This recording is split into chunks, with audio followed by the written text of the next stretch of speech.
رب کائنات نے قرآن مقدس کے اس مقام پر مومنین صحابہ کرام رضوان اللہ علیہ اجمعین کو دو گروہوں میں تقسیم فرمایا ہے۔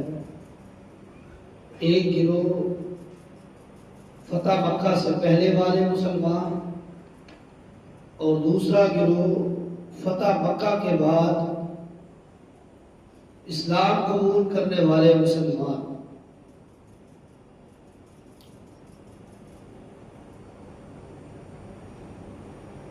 ان دونوں گروہوں کے لیے اللہ نے وعدہ ایک کیا ہے، وَكُلًّا وَعْدَ اللَّهُ الْحُسْنَى۔ اللہ نے ان تمام اصحاب کے ساتھ نیکی کا، اچھائی کا، جنت کا وعدہ فرمایا ہے۔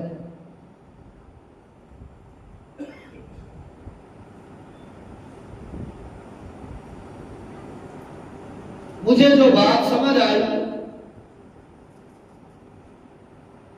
وہ میں آپ حضرات کے سامنے رکھوں گا۔ فتح مکہ سے پہلے مسلمان ہونے والے اصحاب پیغمبر،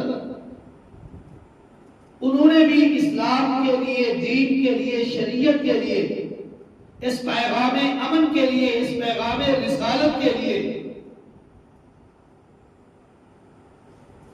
اس عالمی اور آفاقی شریعت کے لیے قربانیاں دی، جس سے میرے رب نے جتنا امتحان لینا تھا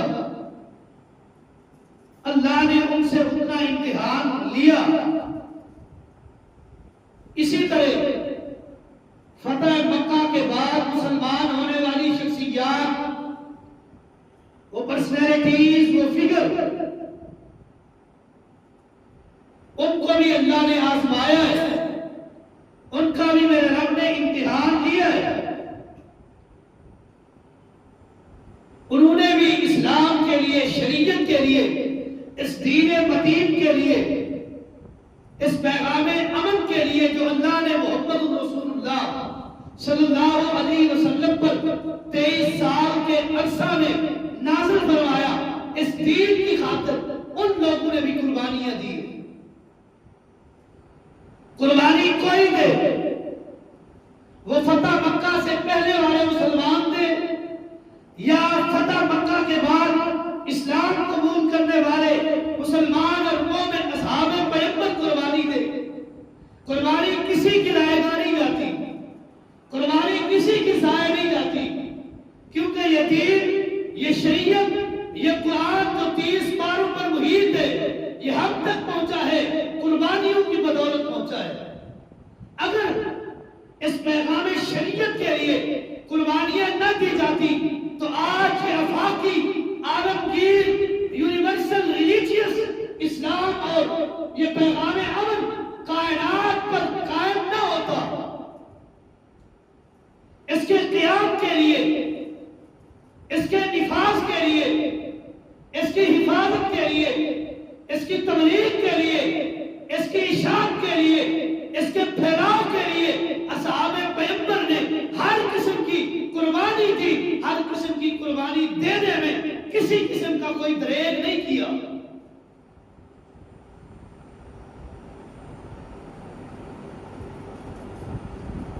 یہ شریعت، یہ دین، یہ اسلام قربانیاں مانگتا ہے، قربانیاں لیتا ہے، لیتا رہے گا اور لیتا آیا ہے۔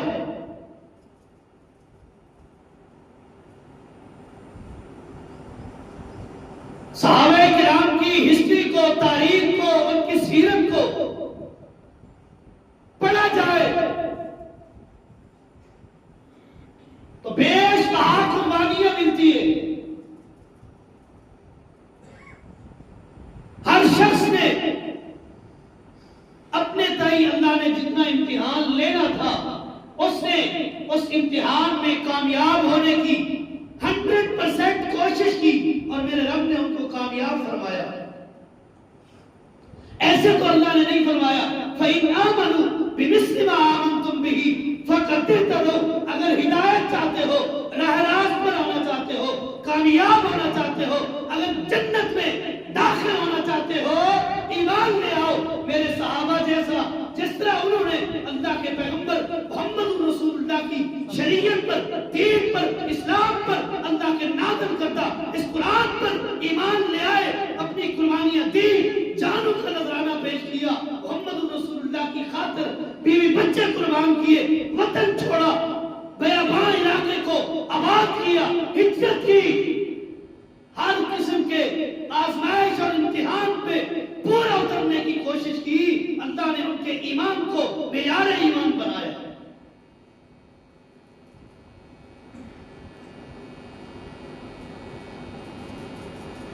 اس دین کی آبیاری کے لیے مردوں کے ساتھ ساتھ عورتوں نے بھی قربانیاں دی ہیں۔ یہ دین، یہ شریعت صرف مردوں کے لیے نہیں، یہ شریعت آفاقی شریعت ہے، یہ بچوں کے لیے بھی ہے، نوجوانوں کے لیے ہے، بوڑھوں کے لیے ہے، عورتوں کے لیے ہے۔ اٹھائیے تاریخ بھی وہ جو اللہ کے قرآن اور محمد رسول اللہ کے فرمان کے مطابق ہو، اس تاریخ کو تاریخ مانتا ہو۔ جو شریعت کے مخالف ہے وہ تاریخ رکھتے کی ٹوکری میں پھینکنے کے قابل ہے، پڑھنے کے لیے، اس کی تحریر کرنے کے لیے، اس کو پڑھنے کے لیے استعمال نہیں کیا جا سکتا۔ سیدہ سمیہ ہے رضی اللہ تعالی عنہا، یہ اسلام کی سب سے پہلی شہیدہ ہے عورتوں میں۔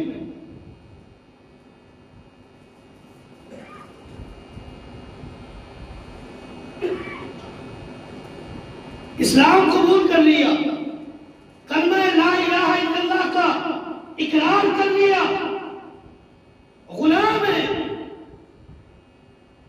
قبیلے والوں نے روکنے کی کوشش کی، ٹوکنے کی کوشش کی کہ اس کلمے کے اقرار سے باز رہے، رک جائے، اس دین کو، اس شریعت کو ٹھپ کر دے، اس پر عمل نہ کرے۔ محمد رسول اللہ صلی اللہ علیہ وسلم کے فرمان اور آپ کے احادیث اور سنت پر عمل نہ کرے، لاکھ کوشش کی روکنے کی۔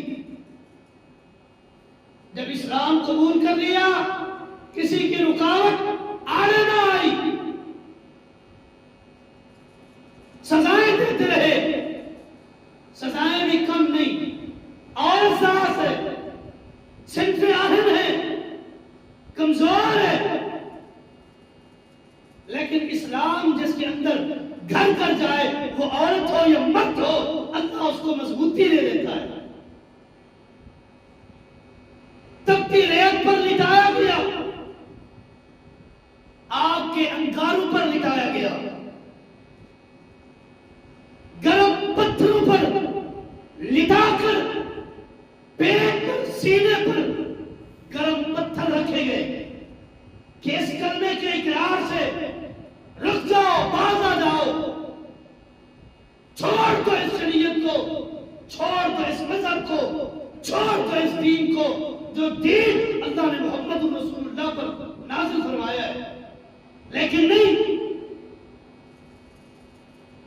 ظلم کی انتہا دیکھیں، صنف آہن ہے، گرم آگ پر گرم کر کے زرہ کو، جو میدان جہاد میں مجاہد پہنا کرتے تھے، اس زرہ کو آگ پر گرم کر کے اس صنف آہن سیدہ سمیہ رضی اللہ تعالی عنہا کو پہنایا گیا بطور سزا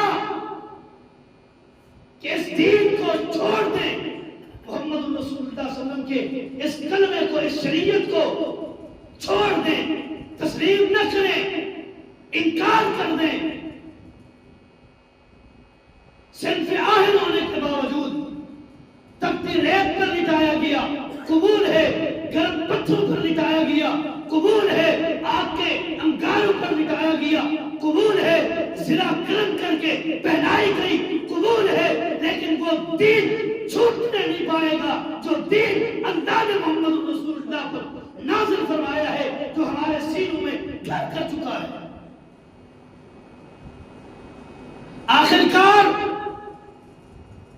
جن کی یہ غلام تھی، خود بھی غلام، گھر والا بھی غلام، انہوں نے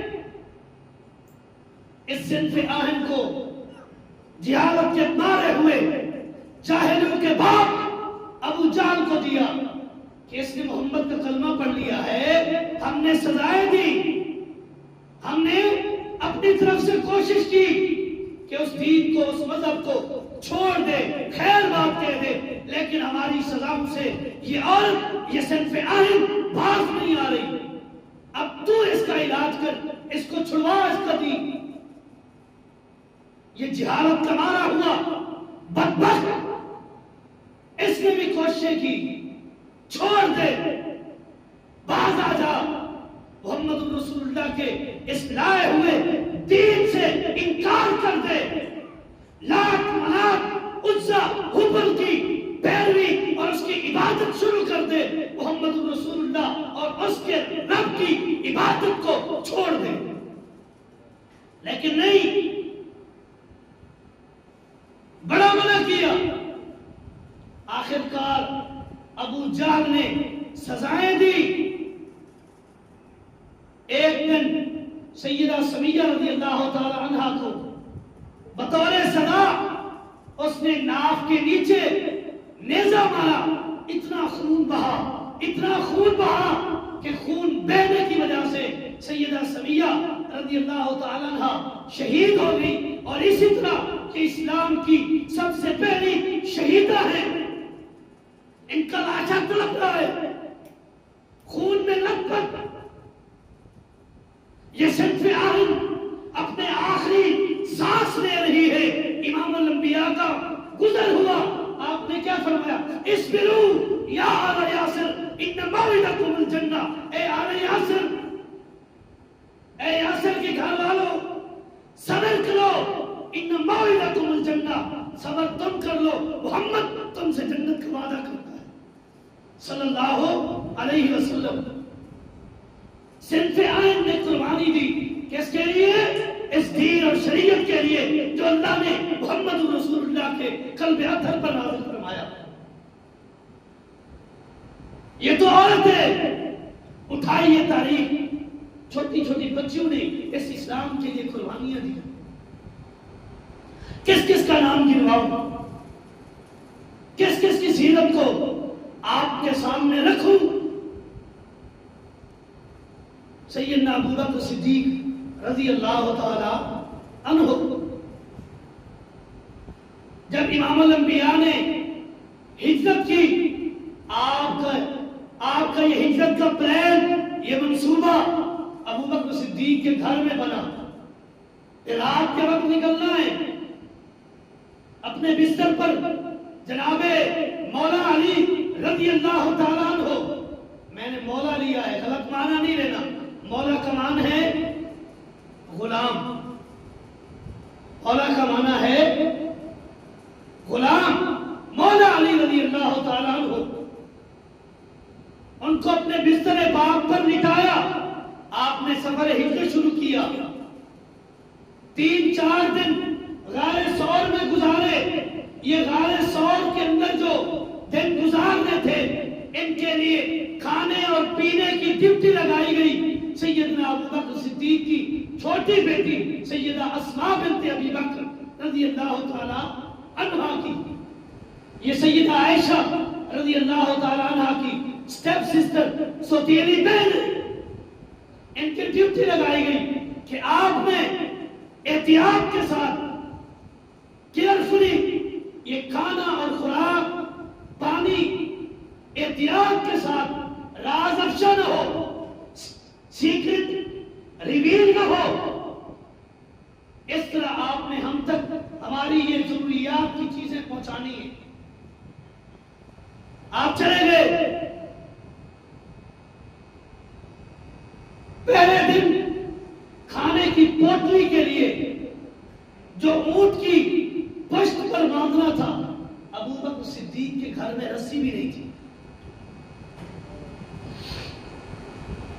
گھر میں رسی نہیں، سیدہ اسماء نے پھر بھی قربانی دی، اپنا اظہار بند نکالا، اس کو 2 حصوں میں بانٹا، ایک حصے سے دوبارہ اجازت بنایا اور دوسرے حصے سے اس کھانے اور پینے کی پوٹلی کو اونٹ کی پشت پر کیمل بیک پر باندھ دیا اور امام الانبیاء تک وہ کھانا اور پانی پہنچایا۔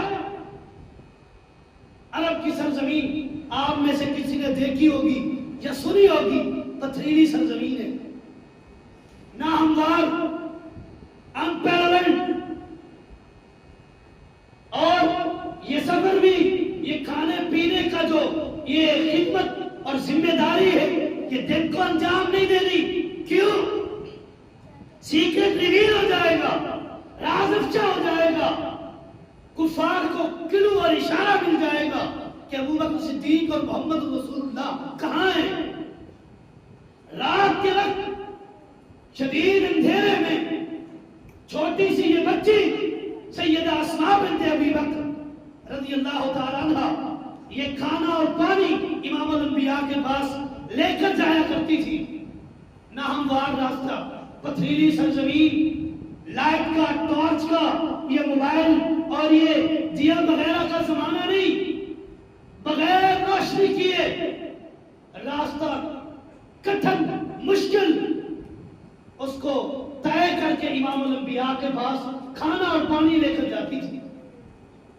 ہجرت کی رات جب کفار نے پلان بنایا کہ امام الانبیاء اپنے گھر میں ہوں گے، نعوذ باللہ وہاں جا کر ان کو شہید کر دیا جائے گا، ختم کر دیں گے، دیوار پھلانگی، امام الانبیاء نہ ملے، ابو بکر صدیق کے گھر گئے، وہ ان کے گھر پتہ کریں۔ کیوں؟ یہ کفار عرب باولے ہو چکے تھے، جس طرح کتا باولا ہوتا ہے۔ حدیث کے الفاظ ہیں کہ ابو جہل کو پاگل پن کے دورے پڑ رہے تھے، جس طرح کے ایک پاگل پن کے دورے کتوں کو پڑتے ہیں۔ پاگل ہوا ہے کہ محمد مل جائے صلی اللہ علیہ وسلم، ابو بکر مل جائے، انعام رکھا جو زندہ اور مردہ ان دونوں کو لے آئے اتنا انعام دیا جائے گا۔ ابو بکر صدیق کے گھر گئے، ابو جہل یہ کیا، دروازہ نوک کیا، دستک دی، یہی سیدہ اسماء چھوٹی بچی ہے، باہر آئی، اس سے پوچھا تیرے ابا کہاں ہیں؟ ابے کا اس لیے پوچھا کہ بچی بتائے گی ابا کہاں گئے ہیں، فلاں جگہ پر ہیں۔ جب ابے کا پتہ چل جائے گا تو آٹومیٹکلی محمد رسول اللہ کا علم ہو جائے گا۔ لیکن قربان چاہیے ذہانت پر، زیرکی پر، عقل مندی پر، دانشوری پر، اس کی فکر پر، کہنے لگی مجھے کیا پتا، آپ بتائیں میرا ابا کہاں ہے۔ ابو جہل جو باولا ہو چکا تھا، غضبناک ہوا، تھپڑ مارا سیدہ اسماء کے چہرے پر، جس سے حدیث کے الفاظ ہیں ان کے کان میں رنگ بیل، یہ کان کی بالی تھی، تھپڑ لگنے کی وجہ سے کان کی بالی کان سے نکلی، دور جا گری۔ چھوٹی بچی ہے، تھپڑ برداشت کر لیا، تمانچہ برداشت کر لیا، لیکن امام الانبیاء کا راز افشا نہیں کیا۔ اگر ہو جاتا تو یہ دین پر جو اصحاب پیغمبر نے قربانیاں دی، وہ قربانیاں ضائع ہو جاتی۔ یہ قربانیاں جو اصحاب پیغمبر نے دین کے لیے، شریعت کے لیے، محمد رسول اللہ کے لیے دی ہیں، وہ قربانیاں اس دین کا نام ہے۔ جو دین سے اصحاب پیغمبر کی قربانیاں نکالنا چاہتا ہے، وہ دین کی عمارت کو مسمار کرنا چاہتا ہے۔ قربانیاں ہیں۔ ایک اور واقعہ سنا کر اپنی بات ختم کرتا ہوں۔ وہ سیدہ سمیہ نوجوان عورت تھی۔ ایک واقعہ یہ صنف آہن کا جو چھوٹی بچی ہے، ایک اور صنف آہن کا واقعہ سناتا ہوں جو انتہائی بوڑھی ہے، لاکر ہے، ضعیف العمر ہے، نام سیدہ سمیرہ ہے رضی اللہ تعالی عنہا۔ اسلام قبول کر لیا، بڑا مارا گیا، ابو جہل یہ جہالت کا مارا ہوا، یہ بدبخت، اس کو